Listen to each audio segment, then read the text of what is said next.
সুনামগঞ্জ জেলায় চলতি বছর ১২,৭৬০ হেক্টর জমিতে শীতকালীন সবজি আবাদ করা হয়েছে। জেলার ১২টি উপজেলায় বিস্তীর্ণ মাঠ জুড়ে শোভা পাচ্ছে শিম, লাউ, বাঁধাকপি, ফুলকপি, টমেটো সহ নানা জাতের শীতকালীন সবজি। বিক্রির যোগ্য হওয়ায় প্রতিদিনই মাঠ থেকে তোলা হচ্ছে সব শাকসবজি। স্থানীয় বাজারে চাহিদা মিটিয়ে সরবরাহ করা হচ্ছে দেশের বিভিন্ন জেলায়। অন্য বছর থেকে ফলন প্রচুর ভালো হয়েছে। এলাকার অনেক যুবক পোলাপান আগে ঘুরতে ফিরতো এই মাইডাঙ্গা করতে। এই কর্মসংস্থানটা খোলার কারণে অনেক বেকার যুবকের কাজ করার স্থান হয়েছে।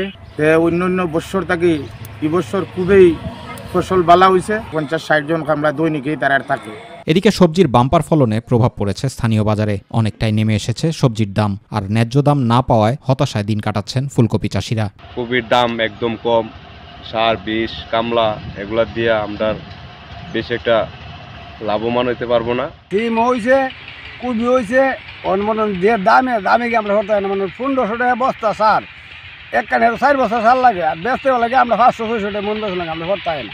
আবহাওয়া অনুকূলে থাকায় ও কৃষকরা উন্নত জাতের বীজ ব্যবহার করায় চলতি বছর সুনামগঞ্জে শীতকালীন সবজির বাম্পার ফলন হয়েছে বলে জানান এক কৃষি কর্মকর্তা। সুনামগঞ্জ জেলায় এবছর শীতকালীন সবজির আবাদ হয়েছে ১২,৭৬০ হেক্টর, যা গত বছরের চেয়ে প্রায় ১০ হেক্টর বেশি।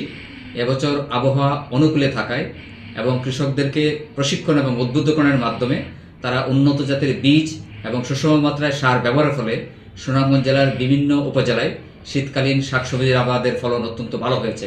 সরকারি সহায়তা পেলে সবজি চাষ করে দেশের অর্থনীতিতে আরও গুরুত্বপূর্ণ ভূমিকা রাখতে পারবেন, এমনটাই প্রত্যাশা কৃষকদের। জুবাইর রহমান, মাই টিভি নিউজ।